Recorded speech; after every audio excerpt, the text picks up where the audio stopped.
গত 4 ফেব্রুয়ারি রিয়েলমির এক্স সিরিজের দুটি ফোন ভারতে লঞ্চ হয়ে গিয়েছে।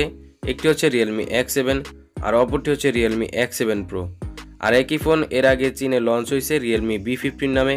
তো বুঝতেই পারছেন রিব্র্যান্ডেড হয়ে ভারতে এক্স সিরিজ নামে এই দুটি ফোন অফিসিয়ালি লঞ্চ হয়ে গিয়েছে।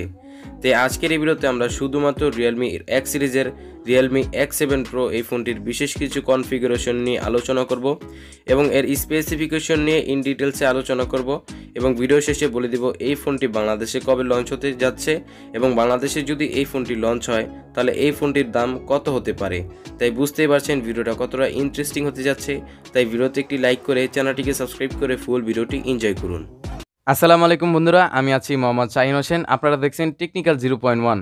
বন্ধুরা, আজকের এই ভিডিওটা খুব ইন্টারেস্টিং হতে যাচ্ছে, তাই ভিডিওটা শুরু থেকে শেষ অবধি দেখতে বলবেন না এবং ভিডিওতে অবশ্যই একটি লাইক করবেন, চ্যানেলটিকে সাবস্ক্রাইব করে পাশে আসা বেল আইকনটি অবশ্যই এনেবল করে রাখবেন, কেননা বাংলাদেশে লঞ্চ হওয়া প্রত্যেকটি অফিসিয়াল এবং আনঅফিসিয়াল ফোনের ইন ডিটেলস রিভিউ আমার চ্যানেলে সবার আগে পেয়ে যাবেন এবং যারা আগে থেকে সাবস্ক্রাইব করেছেন তাদেরকে থ্যাংক ইউ সো মাচ।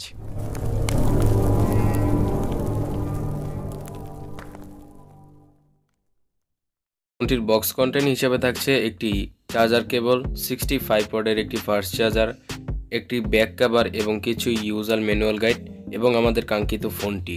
এখন কথা বলা যাক ফোনটির ডিজাইন এবং বিল্ড কোয়ালিটি নিয়ে। ডিজাইনের দিক থেকে এই ফোনটির ডিজাইন আমার কাছে সর্বকালের সেরা একটি ডিজাইন মনে হয়েছে, কেননা আমার করা রিভিউগুলোর মধ্যে আজ পর্যন্ত আমার দেখা সবচেয়ে সেরা ডিজাইন এবং বিল্ড কোয়ালিটির ফোন হচ্ছে Realme X7 series.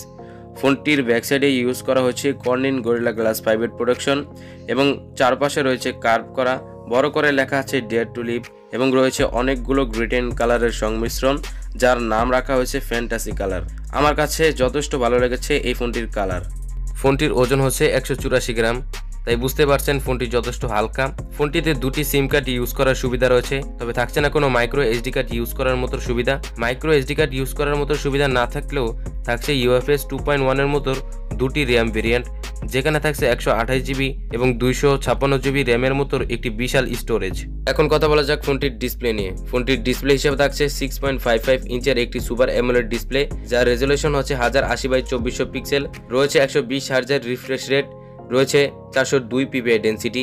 PPI density বেশি হওয়ার কারণে কন্টেন্টগুলো অনেকটাই শার্প হবে। ডিসপ্লে প্রোটেকশন হিসেবে থাকছে কর্নিং গরিলা গ্লাস 5 প্রোটেকশন, অর্থাৎ বোঝা যাচ্ছে রিয়ার সাইড এবং ফ্রন্ট সাইড উভয় পাশে কিন্তু গরিলা গ্লাস 5 প্রোটেকশন থাকছে। তাই ডিজাইন, বিল্ড কোয়ালিটি এবং ডিসপ্লের দিক থেকে আমি 100% স্যাটিসফাই রিয়েলমি X7 প্রো এই ফোনটি থেকে। এখন কথা বলা যাক ফোনটির পারফরমেন্স নিয়ে।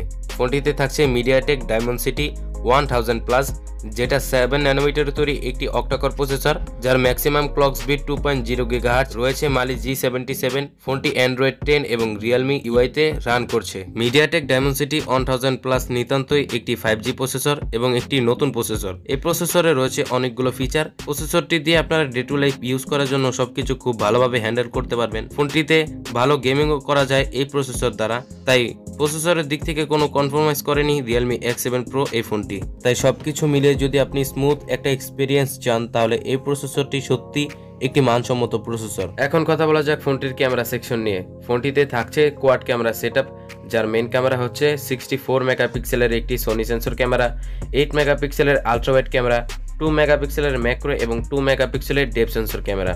ফোনটি দিয়ে আপনারা 6K রেজলিউশনের ভিডিও শুট করতে পারবেন 60 FPS এ এবং রয়েছে জাইরো EIS এর সাপোর্ট এবং রয়েছে HDR এর সাপোর্ট। ফোনটির ফ্রন্ট সাইডে রয়েছে 32 মেগাপিক্সেলের একটি সেলফি ক্যামেরা, যেখানে রয়েছে HDR এর সাপোর্ট এবং ভিডিও শুট করা যাবে 1080p রেজলিউশনের এবং তার সাথে থাকছে জাইরো EIS এর সাপোর্ট। এখন কথা বলা যাক ফোনটির চার্জার এবং ব্যাটারি সেকশন নিয়ে। ফোনটিতে থাকছে 4500 mAh এর একটি ম্যাসিভ ব্যাটারি, তার সাথে থাকছে 65 ওয়াটের একটি সুপার ফাস্ট চার্জার, যেটা দিয়ে 35 মিনিটে ফুল চার্জ করা যাবে। রয়েছে ইন ডিসপ্লে ফিঙ্গারপ্রিন্ট সেন্সর এবং অন্যান্য ফিচারগুলোর মধ্যে রয়েছে ব্লুটুথ 5.0, NFC, USB Type-C 2.0। এখন কথা বলা যাক ফোনটির প্রাইস এবং লঞ্চিং ডেট নিয়ে। ফোনটি ভারতের বাজারে অফিসিয়ালি লঞ্চ হয়ে গিয়েছে 29,000 টাকা, তবে বাংলাদেশে এই ফোনটি অফিসিয়ালি লঞ্চ হওয়ার কোনো সম্ভাবনা নেই। তাই এই ফোনটি বাংলাদেশে আনঅফিসিয়ালি এই মাসের শেষের দিকে লঞ্চ হতে পারে এবং এই ফোনটির প্রাইস হতে পারে 37 থেকে 38,000 টাকার মধ্যে। তাই এই প্রাইসে যদি আনঅফিসিয়াল কোনো সেট কিনতে চান এবং ফ্ল্যাগশিপের মতো একটি ফিল পেতে চান তাহলে এই ফোনটি আপনার জন্য রিকমেন্ডে থাকবে, কেননা ফ্ল্যাগশিপ কিলারের মতো এই ফোনটিতে রয়েছে অনেকগুলো ফিচার যেটা আপনাকে অনেকটাই মুগ্ধ করবে। তাই 35 থেকে 40,000 টাকার মধ্যে আনঅফিসিয়ালি এবং ফ্ল্যাগশিপ ফোন হিসেবে এই ফোনটির ফিচারগুলো আমার কাছে অনেকটাই ভালো ডিল মনে হয়েছে। তো বন্ধুরা, এই ছিল আজকের মতো ভিডিও। যদি ভিডিওটি ভালো লেগে থাকে তাহলে অবশ্যই ভিডিওতে একটি লাইক করে দিতে বলবেন না। ভিডিওটি কেমন হয়েছে অবশ্যই কমেন্ট সেকশনে জানাবেন।